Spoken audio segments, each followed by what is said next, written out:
आपको बता रहा हूँ। उन्होंने कहा था कि ये हमने जो जहाँ पे रेजोल्यूशन अपना डीडीसी काउंसिल में पास किया है, ये हम माननीय होम मिनिस्टर और जहाँ के एलजी साहब को भेजेंगे। लेकिन उसके फ़ौरन बाद एक शिवसेना के एमपी से हम मिले और उन्होंने पार्लियामेंट के अंदर एक सवाल रेज किया कि भागीदारों के मुद्दे को लेकर भाजपा जी क्लियर करे कि ये क्या करना चाहते हैं। तो वहाँ पे जो एमओएस होम थे वो जवाब दे रहे हैं कि इस मुद्दे को हम जानते ही नहीं और हमारी कोई भी ऐसी कमिटमेंट हमारी सरकार की तरफ से इनके साथ नहीं है। तो हम ये कह रहे हैं कि यहाँ इकट्ठे होकर के आप अगर 20,000 बारीदार तो 20,000 बारीदार जाके डॉक्टर जितेंद्र सिंह से मिले। हमारी सारे जितने भी बारीदारों के लीडर हैं, मैं कह रहा हूँ कि हमारे जितने भी लीडर हैं सभी जाकर इनसे मिले हैं। तो घर में नहीं है, उनको बंद भी किया गया। हम तो ये कहते हैं कि ये बंद नहीं होने चाहिए क्योंकि इससे बहुत बड़े परेशानी लोगों को आ जाएगी कि यही एक साधन पानी का गाँव में रहता है और इससे बहुत सारी और भी प्रॉब्लमें बन जाएंगी। बहुत सारे तालाब जहाँ पे बंद भी हुए हैं। तो मैं आपके माध्यम से डिस्ट्रिक्ट एडमिनिस्ट्रेशन को ये कहना चाहूँगा कि इस पर सख्त एक्शन लीजिए और जितनी भी बोलियाँ तालाब और पानी के जो स्रोत हैं इनको मेंटेन किया जाए, अच्छे तरीके से बनाया जाए। और मैं आपको कमेटी ये जरूर विचार करेगी कि अगले आने वाले असेंबली चुनाव में हमारा एक पॉजिटिव रोल रहे, अच्छा रोल रहे, जिससे कि इन लोगों को पता चले। और अगर हो सका तो अगर बारीदार संघर्ष कमेटी अगर डिसाइड करती है तो उसके लिए हमें इलेक्शन में जाने में भी कोई परहेज नहीं है। श्याम जी, बारीदार संघर्ष कमेटी ने आज प्रेस वार्ता रखी है, किस विषय को लेकर प्रेस वार्ता करनी है? देखिए, जय माता दी। बारीदार संघर्ष कमेटी की तरफ से जब प्रेस वार्ता इसलिए रखी गई कि पिछले दिनों भाजपा के प्रभारी अरविंद गुप्ता जी ने एक प्रेस कॉन्फ्रेंस में बोला था कि बारीदारों के मुद्दे को लेकर भाजपा सिंसियर है और हम मुद्दा हल करना चाहते हैं, लेकिन बारीदार कभी हमारे पास इकट्ठे होकर नहीं मिले हैं। तो मैं आपके माध्यम से अरविंद गुप्ता जी को और भाजपा के सभी लीडरों को बताना चाहता हूं कि जितने भी भाजपा के सेंटर के और स्टेट के मिनिस्टर जहाँ इनके बड़े लीडर हैं, सभी से हम बारी बारी जाकर मिले हैं और हमने अपना मुद्दा उनके सामने रखा था। मैं आपको बताना चाहता हूँ 2014 की रैली में, जब उधमपुर की रैली में प्रधानमंत्री मोदी जी ने वहाँ पे हमारे साथ वायदा किया था कि हम बारीदारों का परमानेंट स्थायी हल करेंगे अगर भाजपा की सरकार जम्मू कश्मीर में बनती है। तो जब भाजपा की सरकार जम्मू कश्मीर में बनी तो उसके बाद हम तब के स्टेट प्रेसिडेंट सत शर्मा और संगठन मंत्री अशोक कोल जी से उनके ऑफिस जम्मू में जाकर मिले थे और बारीदारों के सभी लीडर वहाँ पे मौजूद थे। तो उस समय भाजपा के स्टेट प्रेसिडेंट और संगठन मंत्री ने ये कहा था कि हम इसी असेंबली सेशन में बारीदारों का बिल लाएंगे।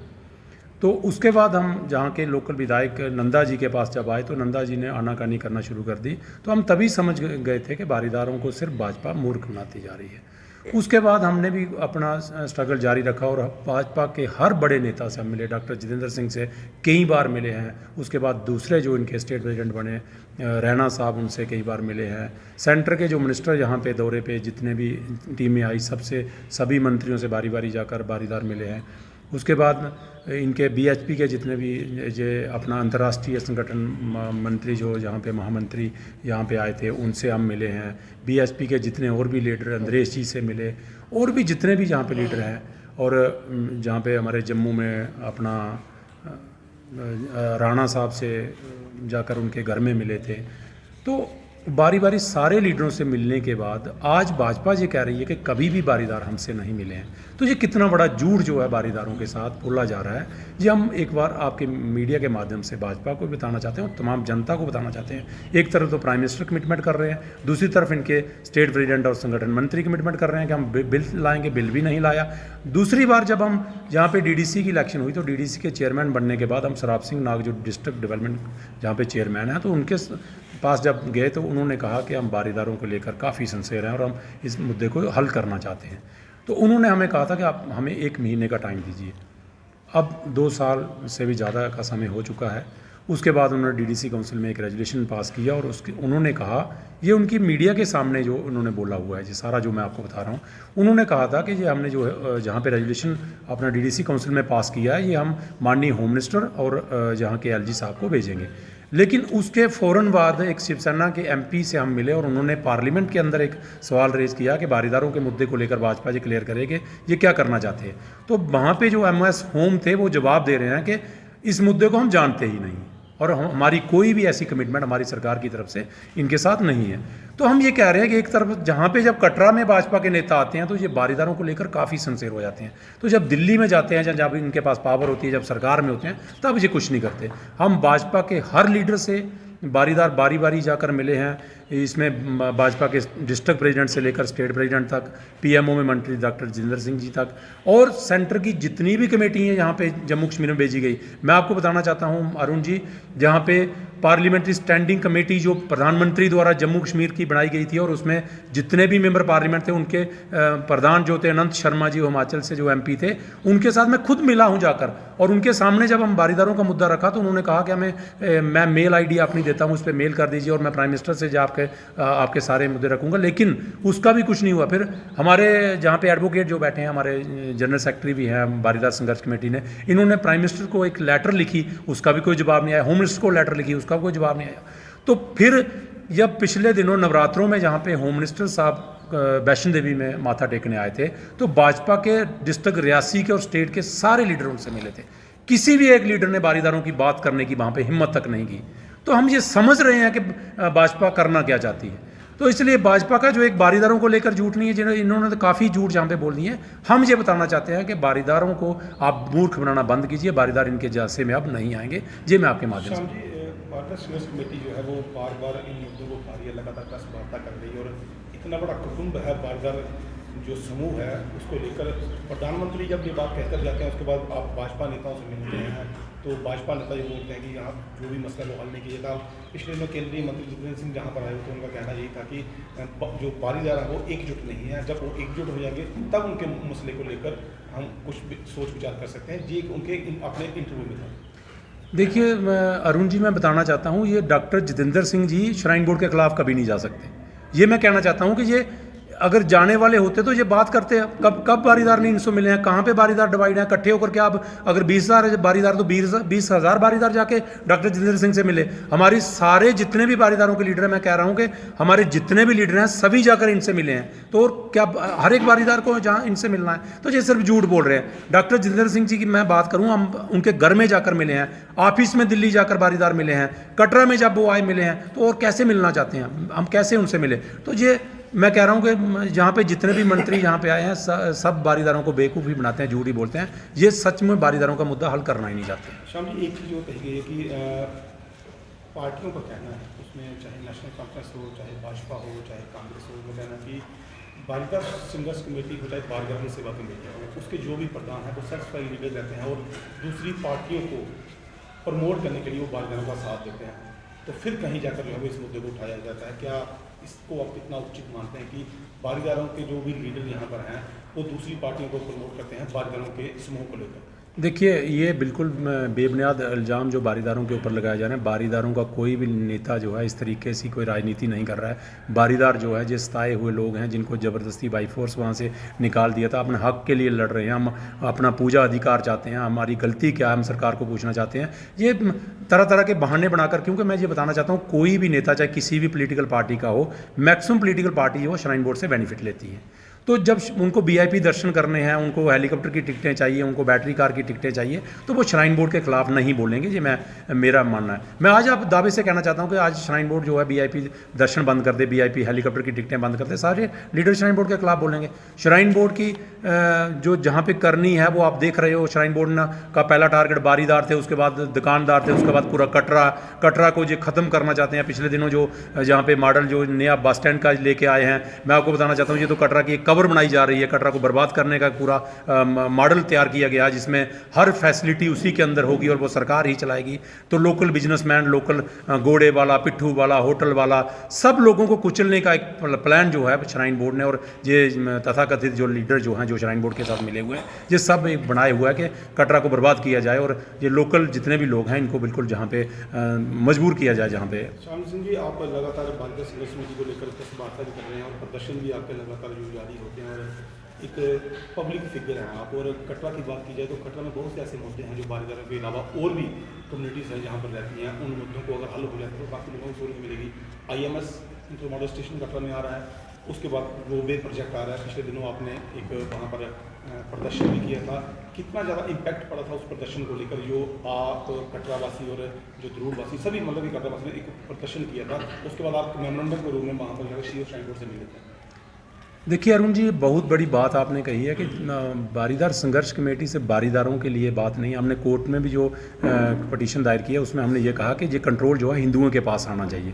तो मैं ये कहना चाहता हूँ कि जैसे ये जो नया बस स्टैंड का मॉडल कटरा के लिए आया, या रोप वे का जो ये है, ये कटरा को बर्बाद करने के लिए ये सारे प्रोजेक्ट बनाए जा रहे हैं और कटरा की जनता को बिल्कुल कॉन्फिडेंस में नहीं लेकर, मैं आपको बताना चाहता हूँ कि डेवलपमेंट की जो भाजपा बात करती है, डेवलपमेंट अगर लोग ही नहीं रहेंगे, लोगों के पास रोज़गार नहीं रहेगा तो कौन सी डेवलपमेंट की। आज तक मुझे बताओ कि जिनकी स्टेट और सेंटर में इनकी सरकार है, कौन सी डेवलपमेंट कटरा के अंदर हुई। कटरा की गलियों की हालत देखो, कटरा के रोड सारे जाम है, कोई जहाँ पे तंत्र जहाँ पे है नहीं, सिस्टम कोई है नहीं। और मैं लोकल रोडों की बात करता हूँ, या टिकरी कटरा रोड की बात थी, आज से 6-7 साल पहले DPR तैयार हुई थी, DPR को यहाँ से भेज दिया गया और कम से कम 10-12 करोड़ रुपये उसके ऊपर खर्च भी किया गया। उसके बाद उस पर एक ऑब्जेक्शन लग गया कि ये रोड जो है ये नेशनल हाईवे के पास नहीं है। तो मैं कटरा के लीडरों को तब मानता, भाजपा के लीडरों को तब मानता। अब तो नितिन गडकरी जी जहाँ पे कटरा में आए थे तो उनसे कम से कम ये 15 किलोमीटर का रोड ही वहाँ पे उनसे जैसे करवा लेते, तो उसकी बात किसी लीडर ने वहाँ पे नहीं की। कटरा की डेवलपमेंट की किसी ने बात नहीं की। और वो श्राइन बोर्ड द्वारा एक जो जहाँ पे नितिन गडकरी जी को बुलाया गया था कि ये एक बस स्टैंड बनाया जाए जिसमें पूरा कटरा का बिजनेस खत्म करके, कटरा में उसमें होटल भी उसी में रहेगा, शॉप्स भी उसमें रहेगी, हेलीकॉप्टर भी वहाँ से चलेगा, रोप वे भी वहाँ से चलेगा। तो ये आप देख नहीं रहे हो कि पूरा कटरा सराउंडिंग को और पूरे जम्मू रीजन को बर्बाद करने का, क्योंकि सरकार चाहती है, श्राइन बोर्ड चाहता है कि पूरा कटरा का बिजनेस जो है ये हाईजैक किया जाए। मैं आपको बताना चाहता हूं कि जैसे ये जो एक्सप्रेस वे जो आ रहा है, एक्सप्रेस वे को ताराकोट में लेने का क्या मकसद है। ताराकोट कौन सा स्टेशन है, वहाँ पे कोई वो टाउन है, कस्बा है, कोई शहर है। ताराकोट एक पहाड़ी के ऊपर वहाँ पे बस स्टैंड को लिया जा रहा है। ये तो एक साजिश है कटरा को बर्बाद करने की। और दुख हमें तब होता है कि जब भाजपा के वो लीडर जो पावर में है, सब कुछ है, हमारे माननीय जितेंद्र सिंह जी PMO में मंत्री बैठे हैं, क्यों चुप हैं वो। हमारे दूसरे MP जो हैं जुगल किशोर जी, वो क्यों चुप हैं। हमारे जम्मू के लीडर, कटरा के लीडर, रियासी के लीडर क्यों चुप हैं। क्योंकि ये नालायक लीडर हैं। और ये मेरे ख्याल में जहाँ तो मोदी जी से डरते हैं, अमित शाह जी से डरते हैं, जो उनके सामने बोल नहीं सकते, वरना अपने लीडर के आगे ये तो अपने कस्बा को, कटरा को क्या बर्बाद होने देते। तो ये कुछ ना कुछ ऐसे कारण है जिसकी वजह से ये नहीं बोलते हैं। और ये बड़ी चिंता का विषय है और कटरा को बर्बाद करने पर ये तो ले हुए। शाह जी, बादल कमेटी की आप प्रधान है और जिस तरह से पिछले दिनों प्रदर्शन हुआ था रोड वे को लेकर, और आपने आरोप लगाए थे कि कुछ नगरवासी और कुछ कटरा के लोग ऐसे जयचंद हैं जो वहाँ पर जाकर जो है श्राइन बोर्ड के उन लोगों को सम्मानित करेंगे। मगर कहा जाता है कि बारगाहों के कुछ समूह वहाँ पर था जो उस तरफ जो कटरा प्रीमियर लीग शुरुआत थी उसकी, और उसको बाइकाट करने के लिए कोशिश करवा रहा था कि स्पोर्ट्स को ख़त्म किया जाए, और इस तरह के प्रदर्शन जो है जारी रहते हैं। देखिए अरुण जी, मैं आपको ये बताना चाहता हूँ कि हम प्रीमियर लीग जो बारीदार वहाँ पे श्राइन बोर्ड स्टेडियम में, उसके बिल्कुल हम खिलाफ नहीं थे। वो आपकी तरफ से बड़ा अच्छा इनिशिएटिव था, उसकी हम सराहना करते हैं, क्योंकि वो उसमें आपको एक स्पोर्ट्स को प्रमोट कर रहे थे। लेकिन कुछ लोग, मैंने बोला था कि चंद जयचंद जो हैं, वो मैं नहीं ये कह रहा था कि वो स्टेडियम में जो बैठे हुए, मेरा ये कहने का मतलब नहीं था। चंद वो लोग जो श्राइन बोर्ड के CEO के साथ बैठकर चाय पीते हैं और कटरा की बर्बादी के प्लान वहाँ पर बनाए जाते हैं और वो वहाँ पर जजमेंट बने रहते हैं। मेरा कहने का मतलब है वो चंद लोग जो अगर वो श्राइन बोर्ड के साथ डेली चाय पीते हैं तो कम से कम कटरा की बात भी करें ना। तो मैंने उनके लिए बोला था, ये मेरा प्रीमियर लीग जो वहाँ पे हो रही थी क्रिकेट टूर्नामेंट को लेकर, हम बिल्कुल, क्योंकि वो एक अच्छा कदम जो है कटरा की तरफ से, आपकी तरफ से और आपकी टीम की तरफ से वहाँ पे लिया गया, उसके लिए हम अप्रिशिएट करते हैं। लेकिन ये भी कहना चाहते हैं कि श्राइन बोर्ड जो है, अगर हम लोग कटरा के चंद लोग उनका साथ छोड़ दें तो मेरे ख्याल श्राइन बोर्ड की हिम्मत नहीं होगी कि वो कटरा के लिए कुछ ऐसे बर्बादी वाले प्लान जहाँ पे ला सके। शाह साहब जी, एक चीज़ और बताएं कि शाम सिंह जो है वो बादल कमेटी के प्रधान भी हैं और पब्लिक फिगर बन चुके हैं, और कटरा के लिए जब मुद्दा अब जो है वो एक बार फिर से सामने आया है। 2014 में टोल लगा था जम्मू रोड पर, कटरा के जो पासिस थे वो लगा था, क्योंकि कटरा का व्यापार जो है वो जम्मू में है, ज़्यादातर लोग आना जाना रहता है। और एक बार फिर से मनमर्जी शुरू हो गई है 2023 में आकर उन कॉन्ट्रैक्टर्स की जो कटरा के पास ही जो है वो बिल्कुल बंद कर रहे हैं, रिन्यू नहीं कर रहे हैं। क्या करना चाहेंगे बादल कमेटी, कितना साथ देगी नगरवासियों को इस चीज़ को लेकर? जो देखिए, जबकि डिप्टी कमीशन और प्रोजेक्ट डायरेक्टर ने इस चीज़ को लिखित रूप में दिया कि कटरा जो है वो 8 डिस्टेंस है 17 किलोमीटर के बीच में। देखिए अरुण जी, मैं पिछले दिनों आपका एक इंटरव्यू जो आपने किया था, मैं उसको पूरा देख रहा था कि आपने पूरा तथ्य वहाँ पे बताए थे कि कितने किलोमीटर कौन सा एरिया पड़ता है। और जो पूरा DC रियासी ने, जब पूरे जितने भी हाईवे के अधिकारी थे उनसे मिलकर आपने बड़ा स्ट्रगल किया और अल्टीमेटली ये पूरा इलाका जो था उसको एक पास मिलना शुरू हुए थे। लेकिन उसके बाद दोबारा से बंद किए गए। तो यही मैं पूछ रहा हूँ कि भाजपा के वो लीडर जो पावर में है उनको बोलना चाहिए था। बारीदार संघर्ष कमेटी इसका विरोध करती है, क्योंकि अगर हम रोड ही उतना सा इस्तेमाल कर रहे हैं तो मैं तो कहता हूँ रियासी वाले लोगों को, लोग भी जो चला रहे हैं उनको भी पास मिलने चाहिए। लेकिन अब जब भाजपा के लीडरों को वहाँ पे रियासी में पूछा जा रहा था, वो कह रहे थे कि हम रोड की सुविधा दे रहे हैं। भाई साहब, अगर रोड की सुविधा दे रहे हो तो वो 15 किलोमीटर रोड सुविधा के साथ आप पूरा उससे टैक्स भी ले रहे हो ना। तो ये एक लोगों के साथ बहुत बड़ी लूट है, और आपका बड़ा अच्छा इनिशिएटिव था, आपने बड़ी अच्छी कोशिश की, और बारीदार संघर्ष कमेटी भी आपके साथ वहाँ पे खड़ी हुई है और ये इस चीज़ का विरोध करती है, क्योंकि ये लोगों की सुविधा है, उनका राइट है, वो उनको मिलना चाहिए, ये मेरा मानना है। शाह जी, एक चीज़ और बताएं कि बावलियाँ और तालाबों को बचाने के लिए, संरक्षण को बचाने के लिए जो है सरकार लगातार प्रयास की है। कैंथी ब्लॉक में कुछ जगह पर ऐसा है कि जो अपने बेनिफिट्स के लिए उन तालाबों को बंद कर रहे हैं, उन लोगों पर किस तरह का मतलब कि कानूनी को दापेश होना चाहिए कि वो जो बावलियाँ और तालाबों को बंद कर रहे हैं, कानून प्रक्रिया में कैसे आना चाहिए? देखिए, ये जो तालाब को लेकर या बाउली, जो जितने भी वाटर बॉडीज़ हैं, जिनको लेकर कई बार हमने डिस्ट्रिक्ट एडमिनिस्ट्रेशन से ये कहा कि जितने भी ये जो सोर्स हैं गांव में, इनको डेवलप किया जाए, अच्छा किया जाए, और कुछ तालाब जहां पे हमारी नज़र में भी हैं उनको बंद भी किया गया। हम तो ये कहते हैं कि ये बंद नहीं होने चाहिए, क्योंकि इससे बहुत बड़े परेशानी लोगों को आ जाएगी, क्योंकि यही एक साधन पानी का गाँव में रहता है, और इससे बहुत सारी और भी प्रॉब्लमें बन जाएंगी। बहुत सारे तालाब जहाँ पर बंद भी हुए हैं। तो मैं आपके माध्यम से डिस्ट्रिक्ट एडमिनिस्ट्रेशन को ये कहना चाहूँगा कि इस पर सख्त एक्शन लीजिए, और जितनी भी बोलियाँ, तालाब और पानी के जो स्रोत हैं, इनको मेंटेन किया जाए, अच्छे तरीके से बनाया जाए। और मैं आपको बताना चाहता हूँ, गांव में और भी बहुत सारी परेशानी है। अरुण जी, मैं बताना चाहता हूँ, जहाँ गांव में मैक्सिमम बंदरों को लेकर परेशानी है। पिछले दिनों हम देख रहे थे सरकार के यहाँ पे एग्रीकल्चर की तरफ से कैंप लगाए गए, और मेरे ख्याल पता नहीं मार्केट से कहाँ से फ्रूट और वेजिटेबल उठाकर वहाँ पे एक शो अप किया गया। और ये मैं कहना चाहता हूँ कि जहाँ पे गाँव में आप देखिए 100% गाँव जो हैं बंदरों की वजह से तबाह हो चुके हैं। फ्रूट बिल्कुल ख़त्म है, वेजिटेबल बिल्कुल नहीं हो रहा, और जहाँ तक कि गंदम तक की फसल भी 80% तबाह हो चुकी है। तो सरकार को इनकी साइड ध्यान देना चाहिए। और भी बड़े सारे इशू है, जैसे केडीए को लेकर, जहाँ पे मास्टर प्लान को अपना रिविजिट करने की कोशिश की गई थी, लेकिन उसमें भी कुछ नहीं हुआ। हमने बड़ी इसमें डिस्ट्रिक्ट एडमिनिस्ट्रेशन और जहाँ पे स्टेट के जितने भी बड़े अधिकारी हैं उनके तक भी ये बात पहुँचाई, लेकिन आज तक बहुत सारे एरिए गाँव के अंदर अपना ग्रीन बेल्ट किए गए हैं। लोगों को वहाँ पे घर नहीं बना सकते, वहाँ पे कोई बिजनेस नहीं कर सकते। तो ये गाँव के लोगों के साथ बहुत बड़े धोखे हुए हैं, और ये चीज़ें मैं कहता हूँ कि लोकल लीडरों को हाईलाइट करनी चाहिए, और बारीदार संघर्ष कमेटी इन सारे मुद्दों को लेकर लड़ती रहेगी, ये मेरा मानना। आखिरी सवाल शाम जी, विधानसभा चुनावों में क्या बारीदार संघर्ष कमेटी अपना उम्मीदवार इस बार श्री माता वैष्णो देवी कॉन्स्टिट्यूंसी और डिस्ट्रिक्ट में जो 3 कॉन्स्टिट्यूंसी वहाँ पर बता दें?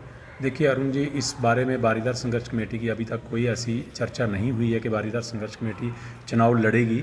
लेकिन ये मैं आपके माध्यम से एक बात ज़रूरी बताना चाहता हूँ कि चूँकि श्री माता वैष्णो देवी जो नई कॉन्स्टिट्यूंसी बनी है, इसमें बारीदार काफ़ी तादाद में है, और हम जहाँ पे अपनी काफ़ी प्रेजेंस रखते हैं, तो उसको लेकर बारीदार संघर्ष कमेटी ये जरूर विचार करेगी कि अगले आने वाले असेंबली चुनाव में हमारा एक पॉजिटिव रोल रहे, अच्छा रोल रहे, जिससे कि इन लोगों को पता चले।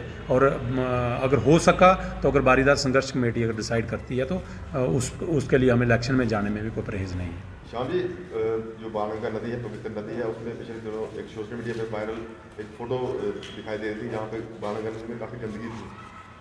उसको लेकर और जो नया ताराकोट मार्ग है उस पर जो है श्राइन बोर्ड द्वारा जो गाड़ी चलाई जा रही है, मार्ग चलाई, उसमें काफ़ी ओवरलोडिंग देखी गई, लोगों को पीछे बिठा के। हालांकि पिछले दिनों एक एक्सीडेंट भी हो गया था गाड़ी में, क्या कहेंगे?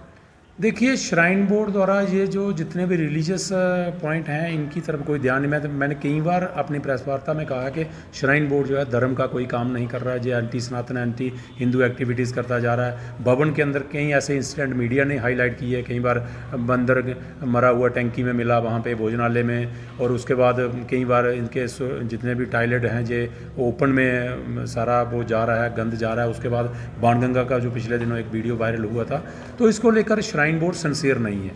हम ये कहना चाहते हैं, एक तो आप बाणगंगा को पोल्यूट कर रहे हो, दूसरी तरफ आप हमारी आस्था के साथ भी खिलवाड़ कर रहे हो। तो ये जो आप वहाँ पे कह रहे हो कि उसमें लोड कैरियर में यात्री जा रहे हैं, तो ये श्राइन बोर्ड का ये एक बिजनेस बन चुका है, और ये श्राइन बोर्ड के अधिकारी, बड़े अधिकारी इसके साथ मिले हुए हैं, और मेरे ख्याल में वो पैसा भी चार्ज करते हैं उसको वहाँ पे ले जाने में और सारा कुछ करने में। हम तो ये कहते हैं कि अगर एलजी साहब इतने हॉनेस्ट हैं, वो कह रहे हैं कि हम इतनी ईमानदारी से काम कर रहे हैं, तो श्राइन बोर्ड की तरफ से थोड़ा ध्यान दे दें। और साथ में ये भी बताना चाहता हूँ कि पिछले दिनों जो इतना बड़ा इंसिडेंट हुआ था, 12 यात्रियों की डेथ हो गई थी। और सेंटर की सरकार और जहाँ पे एलजी साहब ने ये कमेटी बनाई थी, उन्होंने कहा था कि इसकी हम जल्दी रिपोर्ट लोगों के सामने करेंगे। तो मैं ये आपके माध्यम से एक बार फिर रिक्वेस्ट करना चाहता हूँ एलजी प्रशासन से कि वो रिपोर्ट भी सामने आनी चाहिए कि उस हादसे का कारण क्या था और कौन कौन उसमें कसूरवार हैं। जो भी उसमें कसूरवार हैं उनके खिलाफ कार्रवाई होनी चाहिए। ये बहुत बड़ा इशू है।